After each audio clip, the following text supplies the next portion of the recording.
¿Qué tal, amigos? ¿Cómo están? Bienvenidos a un nuevo encuentro en nuestro canal Fundos Forum. Ya saben, esta plataforma que nos permite tener ratos de conversación con personajes a los que de otro modo sería muy difícil disfrutar durante un buen rato de charla y de conversación amable y amena.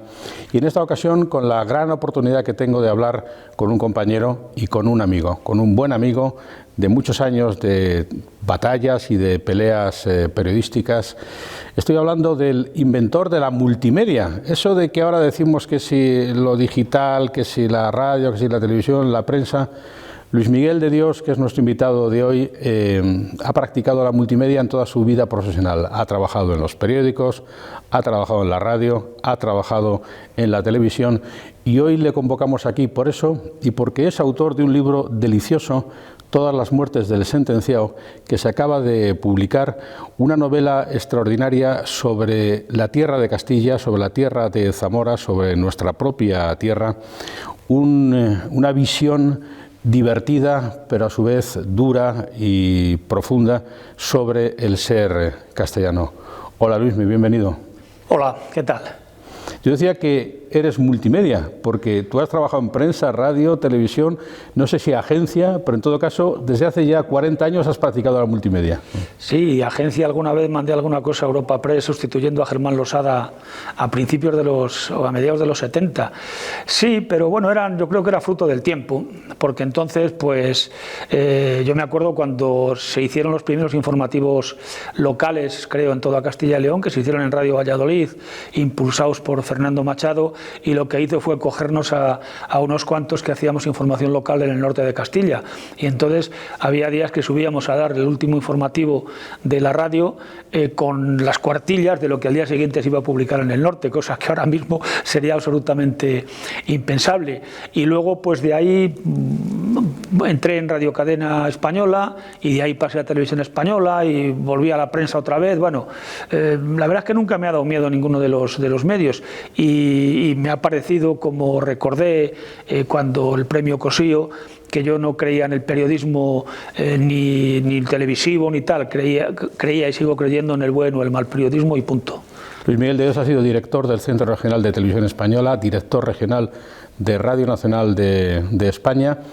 Ha sido algo que era muy importante en la época en que lo fue corresponsal del País, periódico para el que publicó decenas y decenas de crónicas de corresponsalía y sobre todo es un ávido lector de periódicos. De hecho, cuando he quedado con él, hacía mucho tiempo que no me encontraba con una persona que viniera con el periódico debajo del brazo, que esa es una costumbre que ya se ha perdido. Con dos venía. Con dos periódicos, porque Luismi es de lo del papel todavía, ¿no? Sí. Le saco mucho más sabor.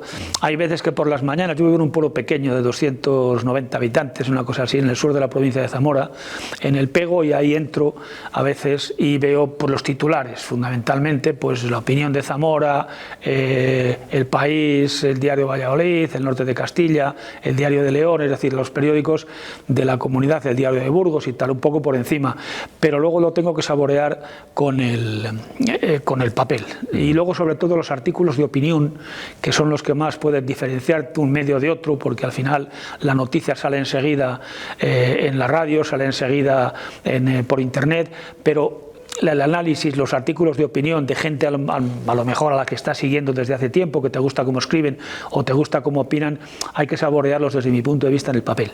Luis Miguel de Dios ha sido también fundador y director de El Mundo de Castilla y León en su versión regional, un periódico que todavía está vigente. Te noto en alguna entrevista que he leído contigo, Luismi, preocupado por el momento de los periódicos y por el momento de la prensa. ¿Qué te preocupa sobre este sector profesional en concreto? Bueno, me preocupa muchísimo, me preocupa que para encontrar un periódico ahora en algunos sitios han desaparecido los kioscos y entonces eso es lo primero y quiere decir que si han desaparecido es porque no son rentables, porque se vende muy poca prensa. Ahora mismo yo creo que ahí los periódicos iniciaron una carrera al principio del internet que se está volviendo contra muchos de ellos, que era dar gratis lo que en prensa escrita tenías que pagar. Y ese gratis ahora lo están corrigiendo algunos, te obligan a suscribirte si quieres leerlo, pero te dejan los titulares y tal. Y entonces me preocupa que estén disminuyendo las tiradas, que esté disminuyendo la prensa escrita y que pueda morir o pueda agonizar un tipo de periodismo en el que a lo mejor estoy un poco obsoleto, pero yo he creído siempre. Y si eso desaparece, están desapareciendo muchísimas cosas, no solo las empresas periodísticas como negocio y como forma de informar, sino incluso una forma de vivir, un poco una forma de existencia. Esa globalización nos está llevando a un empobrecimiento muy fuerte de muchas cosas, entre ellas del lenguaje. Tú lees una noticia o tú lees algo en Internet, en las redes sociales, y muchas veces no tiene que ver nada con lo que yo le exijo o le quiero exigir a un artículo, que esté bien escrito, que estén los adjetivos puestos donde hay que ponerlos, que en fin, que esté bien, en definitiva, que responda a un castellano como Dios manda. Y a mí todo eso me preocupa, que pueda desaparecer la prensa escrita, que pueda tener menos influencia y que eso nos lleve a un empobrecimiento de casi todo, desde el lenguaje, como te decía antes, hasta de la propia vida. Te voy a pedir un ejercicio de memoria, porque tú fuiste protagonista, creo que fue tu primer trabajo, de la redacción del Norte de Castilla, en la que, por ejemplo, estaba Miguel Delibes, sí. Años 70. ¿Cómo era esa redacción? ¿Cómo se trabajaba? ¿Cuál era el manejo diario? Pues era completamente distinta como son ahora las redacciones. Había gente de la que yo aprendí mucho, muy importante, por lo menos por lo que yo aprendí, y se trabajaba, no había ruedas de prensa, no había comunicados, las noticias te llegaban buscándolas por la calle. A veces me acuerdo de hacer reportajes en el verano de las cosas más insólitas. Un día Germán Losada buscaba allí, para tener algo para el día siguiente, una fábrica de oxígeno, pues a ver cómo era la fábrica de oxígeno. Yo hice unos reportajes el segundo año de hacer prácticas en el 74 sobre las comunidades no católicas de Valladolid, que fue, me acuerdo, una de bastante impacto. Tenía entonces 20 años, porque pues no se había escrito sobre eso, es decir, hablar con los testigos de Jehová, hablar con la Iglesia española reformada episcopal, hablar con lo que llamaban los aleluyas, los gitanos, que eran sobre todo gitanos en el barrio de los Pajarillos, es decir, ese tipo de cosas había que estarte inventando. Porque no es como ahora, que ahora uno de los defectos que yo le veo al periodismo, y lo hemos hablado más veces, es que hay mucho periodismo inducido. Es decir, te convocan 10 ruedas de prensa, tienes que ir y tienes que contarlas, pues te están induciendo lo que tienes que contar. Y luego hay un periodismo también ahora en el que yo creo muy poco, que es la declaración, la contradeclaración, la réplica, la contrarréplica. Y ahora estamos dando un paso más, para mí, más negativo todavía. Hay una rueda de prensa del presidente de la Junta, del líder de la oposición, y te mandan el corte que quieren que tú metas y te lo mandan ya por internet, con lo cual el que va a hacer la información mete ese corte, y a veces lo metemos todos o todos los medios, con lo cual las diferencias son escasas. Y luego yo entonces, las pocas veces que ibas a hacer una entrevista o alguna cosa de estas, bueno, iba a decir una rueda de prensa, no, era, tú podías repreguntar muchas veces, hablar muchas veces, aun a riesgo de que cuando yo te estoy hablando 73, 74, incluso el verano del 75, o sea, vivía Franco, es decir, te podían censurar, había que llevar el periódico a que te lo sellaran en la Oficina de Información y Turismo, y si no te lo sellaban, el periódico no salía. Entonces, era una redacción en la que se funcionaba pues a base de contactos. Me acuerdo que, por ejemplo, en el tema laboral, cuando había problemas en Valladolid, y los hubo muy gordos, huelga de la Fasa Renault, huelga de Michelin, aparecían en fila por la redacción del Norte a llevarte los comunicados y a contártelo. Y no podías dar la otra versión porque no se ponía nadie. No había oficinas de gabinetes de información en las empresas. Y cuando llamabas a la construcción, porque había huelga en la construcción, no te fusilaban porque estabas por teléfono, pero unas contestaciones, colgar el teléfono, no podías hablar con nadie. Entonces era un periodismo en el que tenías que estártelo inventando, salir a la calle con el fotógrafo y ver no sé, alguien había contado, en el barrio de Las Delicias, en tal sitio, hay un problema tremendo de baches, de no sé cuánto. Ibas con el fotógrafo, lo hacías, intentabas hablar con alguien del ayuntamiento, y si no, pues dabas las fotos y publicabas el problema que había en Las Delicias, porque los vecinos sí te lo contaban. Entonces, luego era una redacción también en la que, aparte ya te decía antes, de grandes periodistas como Ángel María de Pablos o Germán Losada o José Ángel Rodero, que por cierto se fue de ahí de la redacción, a hacer los guiones de Verano Azul con Antonio Mercero. Es decir, que te estoy hablando de gente, y bueno, alguno más, Antón, que era el redactor jefe, Fernando Altés, el director, Emilio Salcedo, al que yo le debo muchísimas cosas, pero que era un fenomenal analista político y que tiene probablemente el mejor libro que se escribió sobre Unamuno, la vida de Don Miguel, cuando él estaba en Salamanca. De él han copiado muchos biógrafos posteriores y ninguno lo ha citado, o sea, aprovecho para decirlo, Emilio Salcedo, y luego iba todos los días prácticamente Miguel Delibes, pero Miguel Delibes tenía un cuartito que era el de los dibujantes al lado, iba allí a contestar cartas, a estar por allí, de vez en cuando entraba en la redacción, hacía algunas preguntas. ¿Hablaba con los becarios? ¿Hablaba? Sí. No es que entonces no era el sistema de becario, eran los de prácticas y nos pagaban. Sí. O sea, a mí me pagaban bien para entonces.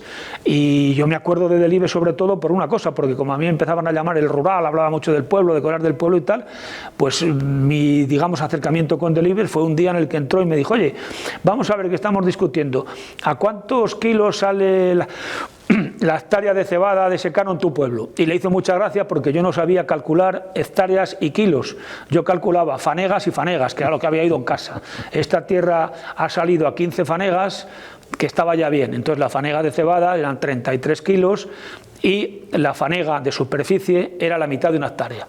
Y hice ese cálculo, traduje a kilos y le hice mucha gracia. Y entonces ya a partir de ahí en muchas cosas de pueblo pues iba a preguntar y empezamos a hablar. Y empezamos a hablar, pues bueno, pues sobre todo de dos cosas, que yo le hice muchas entrevistas después en la tele, en la radio, en el periódico, no para el Norte nunca, fue para El País 2 o 3 veces. Y hablamos mucho sobre todo del lenguaje. Y recuerdo siempre la primera vez que me dijo, ¿sabes cuál es el problema fundamental del lenguaje? Que antes los niños aprendíais a hablar o aprendíamos a hablar de los abuelos y ahora aprenden a hablar de la tele. Y entonces cada vez hay menos palabras, cada vez hay menos riqueza de expresión y cada vez vas notando que el castellano está perdiendo, en fin, va un poquito en picado. Y eso que hacíais el periódico, con medios materiales muy precarios, no había ordenadores, eran máquinas de escribir, luego había que pasar todo ese material a un sistema de fabricación que era poco menos que siderúrgico. Yo te cuento cómo era, yo llegaba, por ejemplo, de un pleno de la Diputación, que me tocó hacerlos algunos años, y llegabas, era por la mañana generalmente, llegabas por la tarde, y le decías al redactor jefe, te preguntaba, ¿qué tal? Pues bueno, bien, pues, ¿qué te puede dar? Pues 10 cuartillas, por ejemplo, cuartillas. Las hacías y se las dejabas en su mesa. A veces titulabas y a veces le dejabas que titulara él. Entonces él titulaba, marcaba a las columnas que querían que fuera y eso se mandaba a taller. Y allí lo pasaban a los linotipistas, que componían en plomo, unas máquinas que caían las renglones de plomo. Esos renglones de plomo se hacía una prueba que el corrector de pruebas lo corregía, si había alguna rata, devolvía una línea, la volvían a meter el plomo, se volvía a fundir, volvían a escribir, y una vez que ya se tenía todo correcto, se ajustaba sobre la pletina, que se llamaba. Entonces allí el redactor jefe, otra vez es Emilio, algunas veces también Fernando Alteso, Fernando de la Torre, pues cogían los tochos de plomo, los colocaban en una imitación de página y eso se hacía luego con eso una teja, que es la que se colocaba en los rodillos para imprimir. Claro, después han desaparecido todo eso ha desaparecido. Claro, ese proceso es complicadísimo y es todos los días además, bueno, menos los lunes, que no se publicaba el periódico normalmente. No se trabajaba el domingo, efectivamente. Y además había, que ahora ya no hay, periódicos vespertinos, de los que se hacían entre la noche y la mañana y se leían a partir de las 5, ¿no?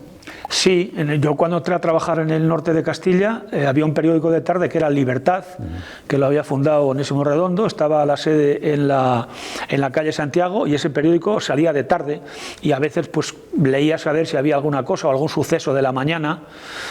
Que tú, por ejemplo, yo cuando me tocó hacer sucesos, hasta las 9 de la noche no llamaba a 4 sitios, en unos nunca te decían nada, pero por ejemplo en tráfico te daban algún accidente, bomberos te podía dar alguna salida, la policía generalmente no, pero había dos que le gustaba que eso y que además estaban muy en contra del régimen, por decirlo de alguna manera, y a veces pues no te decían nada, pero te decían, oye, vete, me acuerdo una vez que llamé, vete a la calle, a la Plaza Mayor, donde de Quinielas, que acaban de avisar que la han atracado. Y entonces llegué yo antes que la policía. Me acuerdo. Y el fotógrafo llegó enseguida. Y cuando llegó el policía nos decía, Ve, pero ¿cómo estáis aquí vosotros? No, bueno, nos hemos enterado, es que pasaba por aquí un compañero, vio algo y me llamó.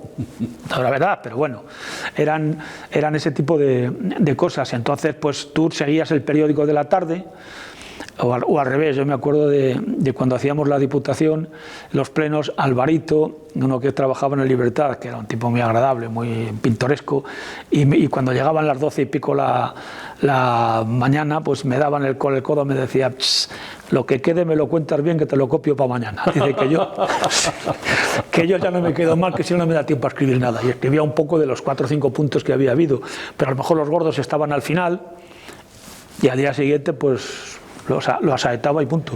Y en los diarios vespertinos, Luismi, en esa época vuestra, que cerraban de noche, de madrugada, ¿es verdad que siempre acababais tomando copas, haciendo juerga, que había una vida extra, incluso en las propias redacciones, con un poquito de tabaco, con un poquito de alcohol? No, un poquito y más de un poquito. No, de alcohol nosotros en la redacción no, alguna vez alguna copa, pero no, era al acabar, porque además siempre se quedaba alguien de guardia un poco más hasta la hora en que había que cerrar, porque decían: oye, que nos vamos, y queda fulano pendiente de los teletipos, yo qué sé, algún atentado por ahí, alguna cosa de estas o tal. Me acuerdo de una broma que le gasté a un compañero que andaba un sábado, y le secuestré un avión y se lo metí así debajo y me acuerdo, entraba pues ya a cerrar una página de Internacional que llevaba, soltó por cuando vio lo del secuestro, porque claro, era lo peor que te podía pasar. Y yo me fui al baloncesto, y cuando volví estaba desesperado allí, quería ir a tomar copas, decía: joder, no ha vuelto a salir nada del secuestro, no sé qué va a pasar aquí y tal. Y ya a las 11 de la noche le tuve que decir: anda, vete. No me mató de casualidad. Pero sí, había otro ambiente completamente distinto, y muchas veces pues acabábamos en la estación, que era lo único que quedaba abierto, y se popularizaba aquello de: bueno, tomamos otra y tal, y siempre había alguno que decía: coño, pues tarde no es, prisa no tenemos, pues que nos la den, ¿no? Y tomabas allí otro, y te encontrabas con mucha gente, y de ahí salían muchas noticias. De ahí salían muchas, y de ahí de los bares. Sí, mira, te cuento una anécdota que cuando la cuentas dices: parece imposible. Bueno, nosotros hemos llegado a hacer un informativo local en Radio Valladolid desde un bar que está en un lateral del ayuntamiento. Pedíamos el teléfono, llamaba Rafael González Yáñez al control: ¿qué publicidad hay? 5 cuñas. Bueno, pues mete después titulares 3, no sé qué y tal. Y Rafa hacía desde el daba una servilleta apuntados 4 o 5 titulares, y luego teníamos 3 o 4 en fila para hacer la entrevista en directo. O sea, más actualidad no podía haber. La Comisiones Obreras va a convocar una huelga en el sector del metal, en base tal, Ángel Cristóbal, que es un... ¡Pum! Le pasabas, le hacían 2 preguntas a Rafa y ya está. Luego me pasaba a mí, yo contaba otra cosa, y Germán y tal. Y hacíamos el informativo, lo hicimos más de una vez desde un bar. Es que no teníamos tampoco magnetofones, ¿eh? Eso te iba a preguntar, luego tu experiencia en la radio y en la televisión, que eran medios muy tecnológicos, pero con tecnología todavía muy precaria, sobre todo para hacer información o reporterismo local. Fue la época en que se montaron los centros territoriales, tanto de Radio Nacional como de Televisión Española, y de la época en que existía una cadena local, pública, pero comercial, que era la Radio Cadena Española, que fue una experiencia muy hermosa también, y lamentablemente desaparecida. Sí, bueno, Radio Cadena se fusionó con Radio Nacional en tiempos de Pilar Miró, me parece que fue, porque ya fue todo Radio Nacional. Yo me fui del norte y de la Radio Valladolid a Radio Cadena en el año 83, en agosto, y Radio Cadena emitía publicidad. Estaba entonces el centro, en teoría, porque no se hacía nada más que la distribución de líneas, en León, porque fue una especie de acuerdo. Cuando se montó el centro territorial de televisión, fue a Valladolid, el centro de Radio Nacional en Burgos, y aquí a León Radio Cadena, pero no se hacían programas regionales, cada una iba por su cuenta y tal. Y el primero que los pusimos en marcha fue Germán como director y yo como director de informativos, y empezamos a hacer ya programas regionales, informativos, y un magazine que hacía José Delfín Val, que entraban las emisoras. Entonces había, me parece, en Castilla y León, creo que eran 14 o 15 emisoras, porque se cerraron Miranda, Aranda, Béjar y Benavente, y se crearon Salamanca, que no había, Zamora, que no había, y Segovia, que no había. Fue un proceso, una adaptación, en fin, hasta convertirse en Radio Nacional. Creo recordar que fue en el año 85, por ahí, 85, 86, sí. Los periódicos siempre fueron muy locales, pero de repente llegaron las instituciones autonómicas y todos nos empeñamos en hacer mucha información regional. ¿Tú crees, Luismi, que eso fue un poco postizo, fue un poco inducido, o que realmente tenía interés o ha acabado teniendo interés la información regional en ámbitos como nuestra comunidad? Sí, ha acabado teniendo interés y además era absolutamente necesario desde mi punto de vista. Es decir, tú lo que no podías hacer era volcar solamente en lo local, cuando había muchas cosas que se traspasaron. En el año 83 es cuando se producen hay las primeras elecciones regionales, cuando gana Demetrio Madrid, y empiezan a hacer transferencias de temas culturales entonces, de un montón de cosas que ya se deciden en el gobierno regional. Y entonces, pues hombre, sí, pues en Soria o en Segovia o en León podían decir, es que es mucho más interesante lo que está pasando en el Ayuntamiento de León, efectivamente, pero también tenga usted en cuenta que todas estas competencias que se están transfiriendo ya dependen de un gobierno. Claro, aquí costó mucho trabajo eso, pero por muchas razones. Y yo siempre cuento la anécdota, que ahora mismo sería increíble. En las elecciones del 83, primeras autonómicas, recién aprobado el Estatuto de Autonomía, entonces Alianza Popular, que partía como favorita, no presentó candidato a la presidencia de la Junta. En cada una, hicieron una carta, en cada provincia daban a entender que el presidente, si se ganaban, sería el de esa provincia, el de Palencia, Palencia, en Valladolid, Santiago López, en Segovia, no sé quién. Y eso lo descubrimos pues de la forma más tonta del mundo. Yo era el corresponsal del País y me llama Pedro Vicente desde Segovia. Oye, que ya se ha descubierto quién va a ser el candidato de tal, fulano de tal, en Segovia. Y a mí es que no me encajaba por ninguna parte. Pues Keite, se lo dije a Maribel Rodicio. Digo, llama a tu madre a Palencia a ver si has recibido una carta así. Y llamé yo a mi casa, a Zamora, y llamé a Ignacio Francia, a Salamanca. Y todos coincidieron. La carta era igual con el cambio del nombre. Y lo sacó Maribel en el norte y yo en el País al día siguiente. Y claro, se preparó un poco porque decía, oiga, ustedes no se están tomando en serio esto. Y esto va en serio. O sea, esto va a haber un gobierno autonómico, va a haber unas cortes que pueden legislar y que tienen que vigilar al gobierno. Esto no puede ser así. Entonces, claro, esa no sé si adaptación, no sé si no creerse aquello por parte, sobre todo aquí, de la Alianza Popular, digamos que de la derecha, que eran más partidarias de una mancomunidad de diputaciones, y de hecho en León, con Juan Morano de alcalde a partir del 87, pues se montó la que se montó. Pero es que era necesario, es que estaba ya el mapa autonómico cerrado, fuimos los últimos, y entonces no podías decir, no, es que a mí no me interesa, no, mire usted. Claro, y luego ya de ahí, con Aznar pasamos a reivindicarnos, pues que éramos casi y a reivindicar muchas cosas.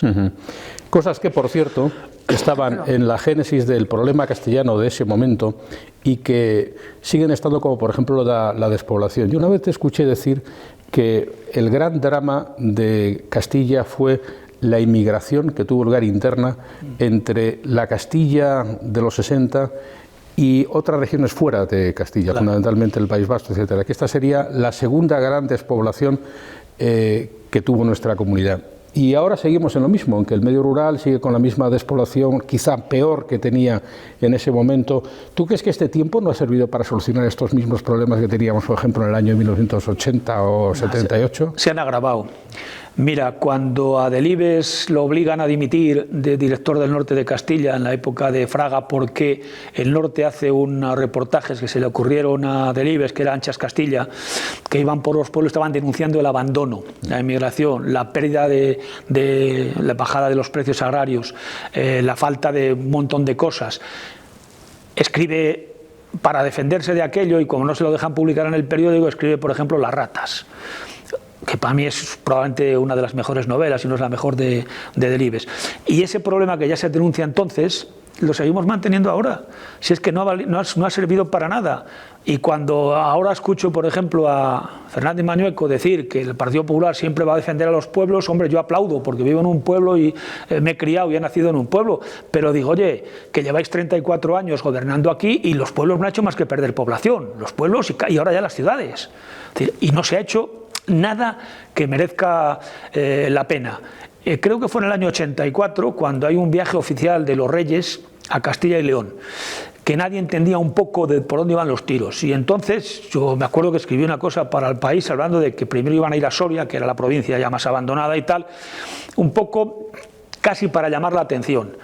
El segundo paso fue, la segunda provincia fue Salamanca, y el primer sitio donde fueron fue Ciudad Rodrigo. Y recuerdo parte del discurso del rey desde el Ayuntamiento de Ciudad Rodrigo, diciendo algo así como que las autonomías están para unir a España y no para separarla. O sea, ya fíjate de cuándo viene esa historia.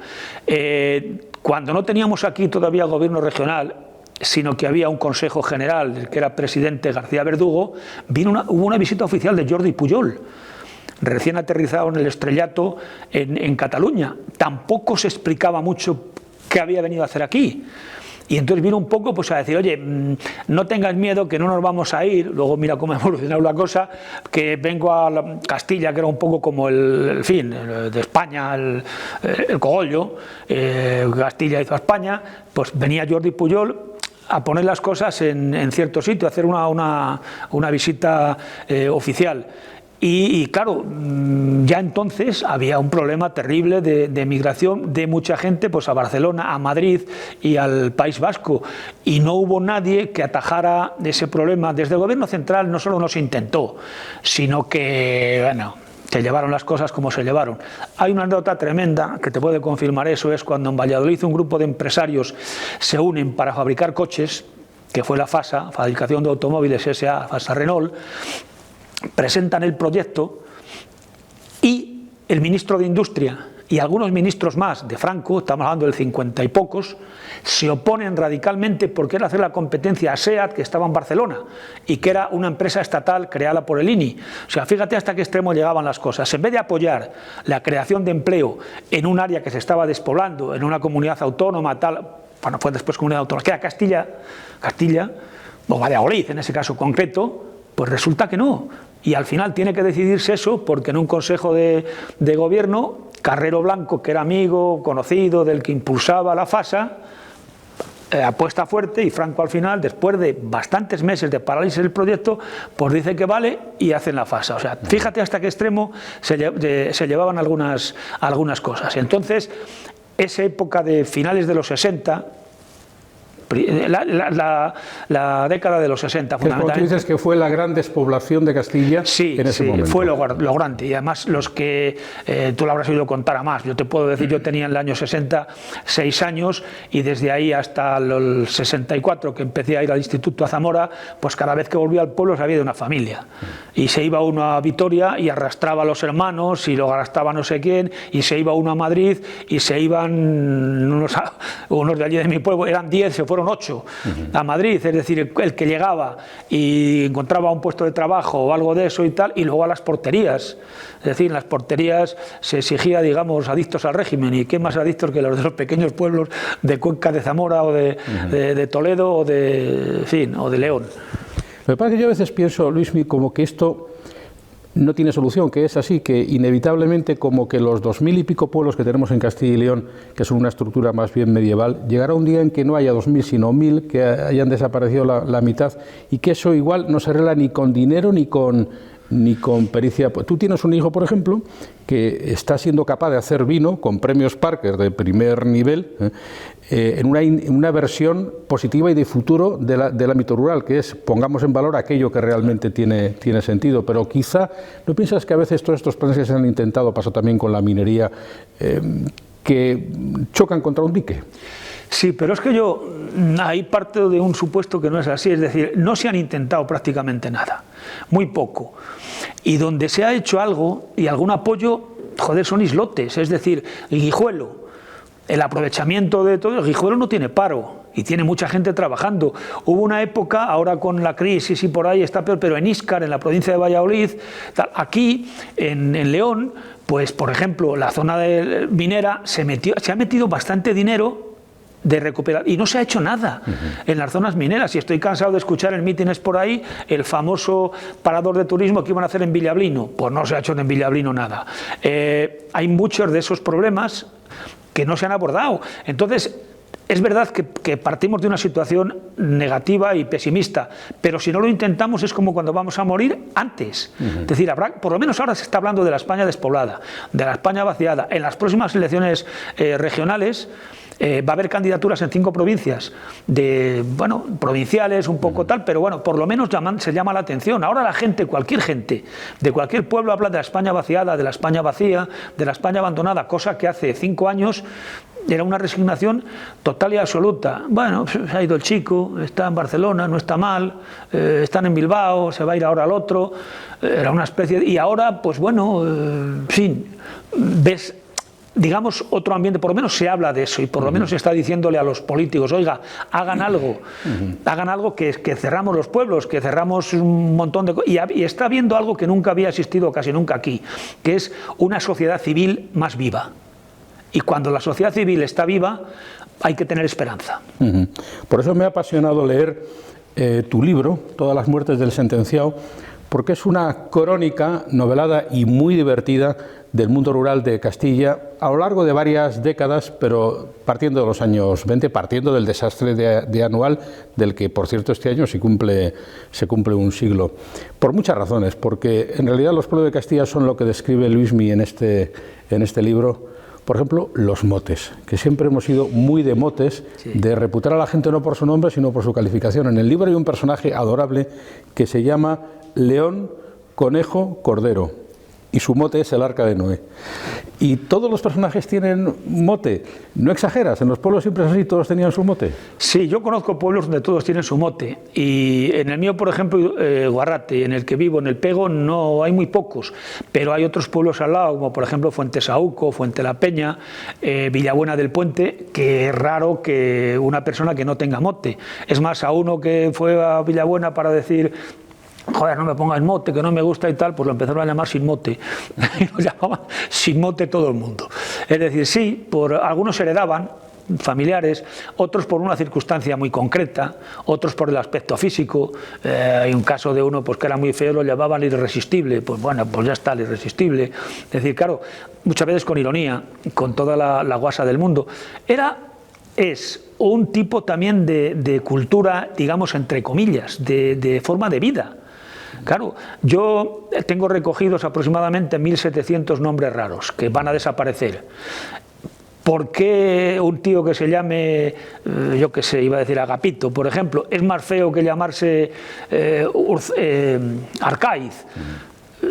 Que ahora mismo ya en nuestra tierra hay mucha gente que llama Unai, Arcaiz, porque les gusta por tal. Pues no lo sé por qué, pero bueno, y en nombre de mujeres, o por ahí, y era una forma de cultura, el santo del día, o otra forma, cualquiera. En fin, la anécdota de Huerta del Rey en Burgos, donde el cura dijo, bueno, aquí no se repite ningún nombre, y casi los ponía a él, y entonces son el sitio más raro del mundo, con más nombres raros del mundo. Bueno, que a lo mejor es feo, pues bueno, pero era una forma de cultura, una forma de entender la vida. El cura, que también tiene un mote, recuérdamelo, que no el revientafajas. El revientafajas, sí, claro. Pues el no sería delgado. Claro. ¿Qué es lo que has querido contar con este libro, con esta historia de sentencia? Esto parte de una anécdota que ocurrió en realidad, que fue en un pueblo al lado del mío, y al padre de un amigo mío. Cuando un hermano mayor lo llaman a la guerra de África, pues su padre decide que lo van a matar. Vamos, que en la guerra de África pues no había una literatura, bueno, y en realidad muy negativa, y al hijo pequeño que acaba de tener lo ponen el mismo nombre, y el otro es el padrino de bautizo, y a través de esa anécdota pues empieza todo lo que sucede en la novela. Y luego después lo que he hecho ha sido a este hombre que lo llevan a la guerra de África. Hombre, hay que ponerle situación también, 1920, un pueblo pequeño de León, de Palencia, de Valladolid, de Zamora, de la montaña, de donde quieras. Le llega una carta, un oficio que se decía a un señor para que le tiene que ir a la guerra de África, y te puedes imaginar, un chaval que tiene 20 años, que toda su vida ha vivido en el pueblo, tabrando con los bueyes y tal, lo mandan a un sitio que no sabe ni dónde está, y en el que lo único que le dicen es que lo van a matar. Y cambia el apodo de Lagallas por el sentenciado. Y a partir de ahí empieza su periplo. Y lo que he querido yo contar es esos años que median desde 1920 hasta finales de los 50, o mitad de los 50, en el que suceden muchas cosas, desde la guerra de África y el desastre de Anual, Claro que cuando te documentas, pues se te pone la carne de gallina. En una semana, entre la toma de Higuerín, el desastre de Anual y la matanza de Monterruiz, caen 13.000. Entre españoles y algunos rifeños que estaban con las tropas españolas, 13.000. Básicamente chavales que no habían podido comprar su extensión. El caso de este, y que además cuando se produce el desastre de Anual, los oficiales no lo sujetan, no hacen nada, y estos chavales salen corriendo y los cazan como a conejos desde las alturas los rifeños. Y luego en lo de Monterruiz, 3.500 soldados allí y se salvan 60. De casualidad. Bueno, de hecho, cuando vuelve el protagonista del pueblo le dice, te damos por muerto. Claro, porque ¿Qué haces aquí? No ha mandado, él no ha escrito, no hay ninguna, y los que han ido con él del pueblo, pues se salva él y otro.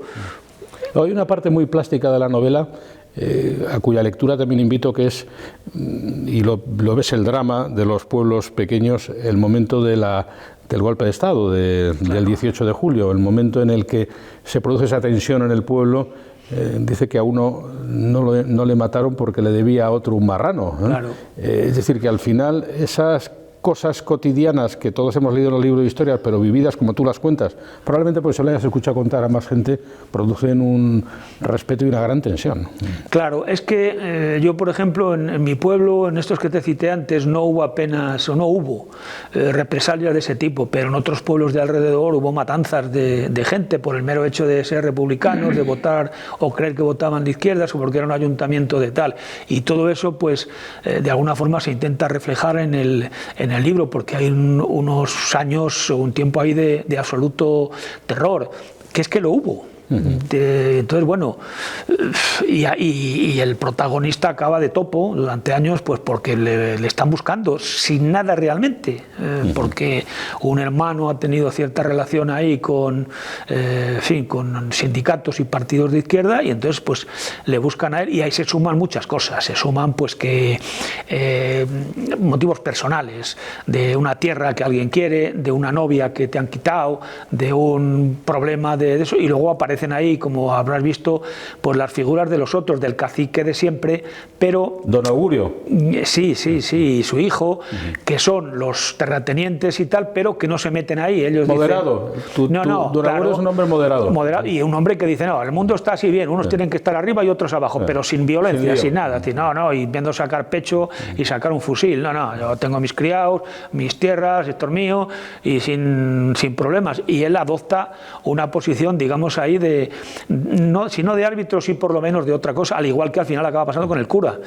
Claro, porque ve algunas cosas que no le entran en la cabeza. ¿Escribiste la novela durante el confinamiento? No. La novela la empecé mucho antes y luego pues la repasé, y luego después, sobre todo, lleva un trabajo de documentación amplio. Fundamentalmente los dos episodios históricos, todo lo que pasa en África, desde eso que hablábamos antes hasta el desembarco de Alhucemas. Lo que pasa es, claro, para meter al sentenciado en Alhucemas también tienes que buscar una pequeña vuelta, que es cuando le castigan porque lleva, en fin, ha recogido una insignia para entregársela a la madre de un amigo que han matado, y lo ponen. Y claro, cuando lees, por ejemplo, del desembarco de Alhucemas, pues te descubren muchas cosas. Por ejemplo, es la primera vez en la historia que desembarcan tanques.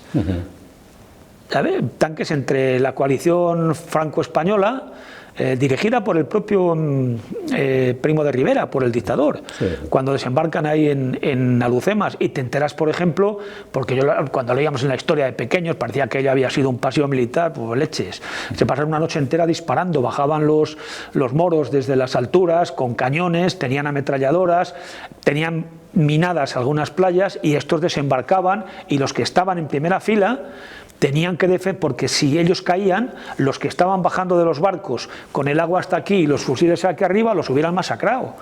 Entonces, claro, se produce una noche entera que se acaban las balas, se les desgasta la bayoneta casi de matar a los de abajo y los que mueren, y tienen al final que andar con el fusil así y a puñetazos. Es decir, que te vas encontrando con cosas que absolutamente, igual que cuando vas a la División Azul, y resulta que en Krasny Bor, que es una aldea muy cercana a Leningrado, hay una contraofensiva de los rusos para romper el cerco, y resulta que en una sola mañana, entre bajas, entre muertos, heridos, prisioneros y demás, caen 2.500 españoles. Es que lo dices así y dices, hostia, pero ¿cómo? Bueno, 2.500. Sí. Y de ellos los que caen prisioneros se convierten en los mayores cautivos en duración del siglo XX. 11 años en gulags, en campos de concentración rusos a 50 bajo cero, mal vestidos, mal alimentados, durmiendo en paja, llenos de todo. 11 años, claro, porque Stalin no daba el brazo a torcer. Stalin decía, bueno, se puede liberar, pero mientras que Franco libere a los presos del PC que hay en España. Como Franco decía que no, pues Stalin decía que no. Y ahí siguieron los pobres 11 años. Pues es la novela de la epopeya castellana, que yo a veces lo que pienso es como que nos falta en Castilla y León un poco de épica, como reivindicación de nuestros propios personajes, como que la narrativa de Castilla está construida más a base de silencios que de palabras. Alguien decía, ¿qué vas a esperar de una tierra que llega el mes de noviembre, te encierras en tu casa, te pones a mirar el fuego y cuando sales de nuevo es el mes de marzo, estás todo el tiempo callado? Tenemos una cierta tendencia los castellanoleoneses al silencio y a vendernos mal incluso, y yo creo que libros como el tuyo contribuyen a crear una épica de Castilla propia y específica que también pone de manifiesto nuestras propias debilidades. Sí, es que se ha escrito, yo creo que poco, quitando Delibes, Jiménez Lozano y alguno más que aparece por ahí, pero digamos con un protagonismo rural no hay mucho. Y ahora las novelas que estás leyendo, incluso de gente de por aquí, son problemas, digamos, urbanos, en su mayor paso, problemas personales y tal, mientras que esos problemas que estamos viendo, la despoblación, la pérdida de un lenguaje, de la muerte de la agricultura, de muchas cosas, están pasando muy desapercibidos. Quizá no interesen o no haya nadie que se meta con ellos o por ahí. Es que no sé por qué, pero se ha perdido un poco. Y luego cuando aparece algo que tiene que ver con esto que estamos hablando, pues como la novela de los asquerosos, pues funciona. Quiero decir, esa contraposición entre el pueblo y la gente que viene de la ciudad funciona. O luego esa épica que tú hacías referencia, y es verdad, funciona muy bien en el libro de Lorenzo Silva de Castellano, que es una recreación de todo lo que pasó en Villalar, de la guerra de las comunidades y las reflexiones que él hace de por qué vuelve a investigar todo aquello, cuando está en Cataluña y oye unas barbaridades de Castilla, de aquí, que si es una aridez con dictadores o una cosa así.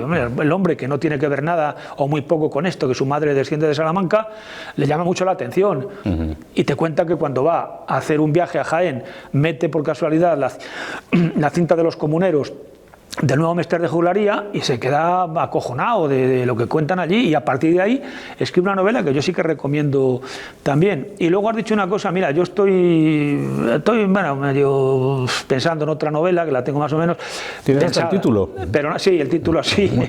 Y luego de una serie de temas para otro librito de cuentos en el que probablemente se llame La sabiduría del silencio.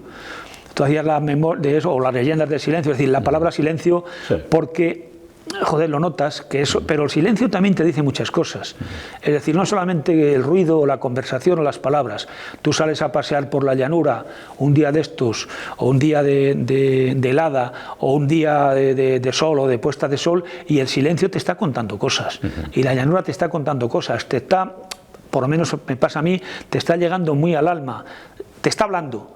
Y cuando tú piensas que, en fin, que esa tierra que está ahí está perdida porque nadie la ha cogido, porque el que la tenía se marchó, o cuando vas por pueblos ahora donde ya no hay una oveja por el campo, ahora que se habla de ganadería extensiva y de no sé cuánto y tal, no hay ninguna oveja por el campo porque ya no hay pastores, o porque no es rentable, o porque que las tiene ya no las puede sacar todo el día, todo santo día por ahí, sino que las tiene semiestabuladas.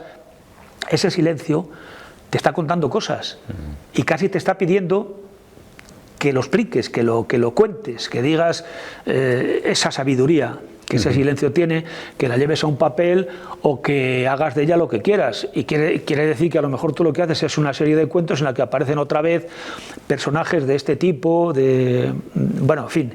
A mí muchas veces cuando he hablado de la novela o de alguna cosa me dicen, hombre, siempre aparece la emigración. porque hay personajes que emigran. Claro, porque la estás sufriendo yo desde que era pequeño y estás viendo cuál es el problema y estás viendo que tu pueblo tenía 600 habitantes y tiene 300 y es de los que no es de los que más ha perdido, pero hay otros en los que se han quedado reducidos a menos de la mitad y la mayoría de la gente jubilada. Y te dicen, no, es que vivimos bastante bien. Claro, vosotros, porque tenemos los jubilados una paga de jubilación, pero lo que viene detrás es nada. Es nada. Y esta región tenía que cambiar en el mundo rural casi de nombre y poner se vende y León o Castilla y se vende, porque es que vas por pueblos en lo que se vende, se vende, corrales medio caídos, sitios donde hubo vida, hubo forma de existencia. Tú piensas en la casa aquella, cuando un matrimonio que iba allí, los hijos que entonces eran muchos, 5 o 6, el esfuerzo que se hace, las ilusiones que vienen, y ahora... Fíjate esa reflexión que haces, Luismi, que efectivamente al final como que los periodistas no siempre somos conscientes de ellos. ¿Sería tu tránsito, se dice que el periódico es el primer borrador de la historia, sería tu tránsito entre el cronista, periodista habitual y el escritor, pararte a pensar en el silencio? Porque es verdad que en nuestra profesión nunca puedes estar callado, siempre tienes que estar hablando en la radio, en la tele, hablando, escribiendo. Sin embargo, ¿cómo ha sido tu tránsito, por preguntarte, entre el periodista y el novelista? No es fácil, ¿eh? No, yo sí creo que no ha habido tránsito como tal. Yo me gustaba escribir y he escrito poesía y tal desde que tenía 16, 17 años. Y entonces yo me meto a hacer periodismo, que soy de la segunda promoción de la Complutense, o sea que fíjate los años, porque me gusta escribir. Y entonces era lo único. Yo jamás pensé en la radio o en la televisión. Un chico de pueblo que ha estado en un instituto de una capital pequeña como Zamora, que luego, después de un pequeño paso por la Universidad de Salamanca de un año que hice biológicas y no me gustó, me fui a hacer periodismo, y yo me voy porque me gusta escribir, y era lo que vas pensando. Y entonces siempre tienes alguna cosa que quieres contar. ¿Qué te ocurre? ¿Qué me ocurrió en mi caso? Pues que desde el año 75, que me quedo en el norte de Castilla, todo vino rodado. Se muere Franco, la transición, lo otro, y estás muy volcado en la prensa, luego entras en la radio, luego tal, y tienes muy poco tiempo para sentarte y ponerte a escribir cuentos o ponerte a escribir una novela. Lo que pasa es que los temas que tú tienes en la cabeza, las preocupaciones esas, se imponen, y sabes que al cabo del tiempo vas a intentar llevarlos a la práctica. Y es lo que me ha ocurrido después. Es decir, ahora que ya no tengo que levantarme a las 6 de la mañana para ir a la radio, o no tengo que acostarme a las 2 de venir de los periódicos, pues lo haces. Y todavía me cuesta, porque soy de los que escribo muchas veces. Si me dices de ahora para dentro 10 minutos un tema que tal, lo hago. Pero si eso tengo que esperar 15 días, escribo el día 14. ¿Sabes? O el día 14. Porque es que estás acostumbrado, y eso lo habrás vivido tú cuando estás en prensa, de esperar hasta el último momento, de recoger más cosas, de todo lo demás. Mientras que hacer una novela, hacer cuentos, literatura, es sentarte y sobre todo tener estar convencido de que si no te sale la primera, te puede salir después, no abandonar enseguida, porque eres muy tentado a eso. Como no tengo prisa, como no me urgen para que mañana entregue este artículo, entregue esta cosa, pues espero más tranquilo. Y entonces te pones a... Eso tienes que ser consciente de ello. Y otra cosa es que a veces, al escribir una novela o un cuento, te aparecen personajes que te dominan a ti en vez de tú a ellos. Que aparece un personaje que no contabas con él, pero te invade aquello y tiras por él diciendo, joder, pues este tío yo no había pensado en que fuera el protagonista de este cuento, de esta novela. Bueno, pues aparecen. Ese que decías tú antes, el Arca de Noé, o los 4 chavales que van del pueblo y se apuntan a la División Azul, pues no pensé nunca en algo de eso. O el tipo que se va a un lupanar y se encuentra con su padre. Claro, pero eso son anécdotas. Yo tengo, además de los 1700 nombres raros, tengo recogidas muchas anécdotas de pueblos o de cosas que te han contado. Y entonces algunas las incorporas ahí, otras me las he inventado, claro, pero hay algunas, esa por ejemplo, pues yo sé de un par de casos que hubo de estas, sí. Va al barrio chino y se encontró con su padre y ahí se las tuvieron tiesas. Es apasionante. Nunca dejaríamos de hablar, Luismi y yo, de estas cosas nuestras de la tierra de Castilla. Yo les recomiendo que accedan a este libro porque, aparte de ser muy divertido, pone de manifiesto lo que de sí tiene el mundo rural. Porque, y ya para terminar, que se nos acaba el tiempo, Yo pienso que a veces pasa que se nos llena la boca con la palabra rural de personas que no hemos vivido en los pueblos o que no conocemos bien los pueblos o lo que es realmente vivir en un pueblo. ¿Tú crees que si se fuera más consciente de lo bien que se vive en los pueblos habría más gente que lo haría? Yo creo que lo que sí que ser consciente plenamente es de la realidad que hay en los pueblos, es decir, hay unas grandes ventajas, también hay sus inconvenientes. Yo ahora mismo para comprar los periódicos que hablábamos antes me hago 30 kilómetros.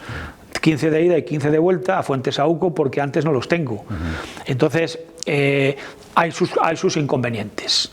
Pero yo creo que se puede insistir en muchas de esas cosas, ahora que se puede el teletrabajo y todo aquello, y sobre todo acabar con ese estigma, que yo siempre lo comento también, que al mundo rural, al agricultor, a los agricultores, sobre todo a la gente que ha vivido en los pueblos, le han hecho más daño.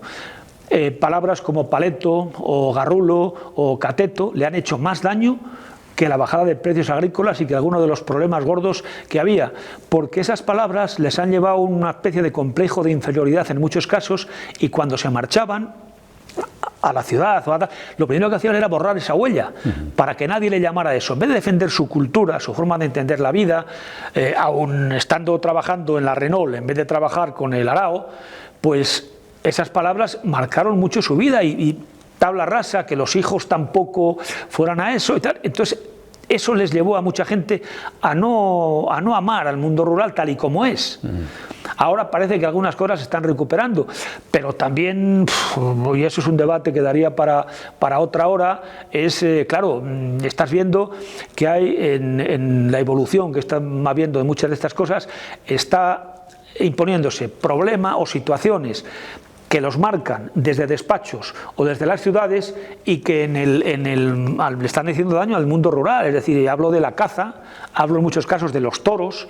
Entonces, es decir, cuando una visión supuestamente ecologista de la vida se impone a otra visión que es la rural, las de las costumbres, etcétera, etcétera. Claro, un ejemplo muy claro, la polémica con el ministro Garzón. Han salido las asociaciones ecologistas y tal, brum, a la defensa de la ganadería extensiva. Oiga, que el mayor problema que tiene la ganadería extensiva en estos momentos en Castilla y León son los lobos, en ciertos sitios, y ustedes a los lobos ni tocarlos. ¿Vale? ¿De acuerdo? Pero entonces, ¿qué hacemos con las ovejas? ¿O qué hacemos con la ganadería extensiva? O cuando una manada de lobos mate, el mismo día que estalló la polémica en un pueblo de Zamora, había matado a 30 ovejas. Coño, vamos a ser conscientes, decir, no, los lobos no se tocan, tal, bueno. En fin, ese choque entre una cultura y además de despachos. De despachos y urbanos. De despachos se hacen unas leyes que las miras y dices, joder, pero ¿a quién se le ha ocurrido esto? El no saber. ¿A quién se le ha ocurrido esto? Está claro. Porque no han pisado ese terreno. Pues ese compromiso tomamos, darle más relevancia y más atención, y gracias a Luismi que nos pone en el camino con libros como Todas las muertes del sentenciado. Gracias, Luismi de Dios, por acompañarnos este rato aquí en Canal Fundos Forum. Gracias a ti, gracias a todos vosotros. Muchas gracias, y ustedes también.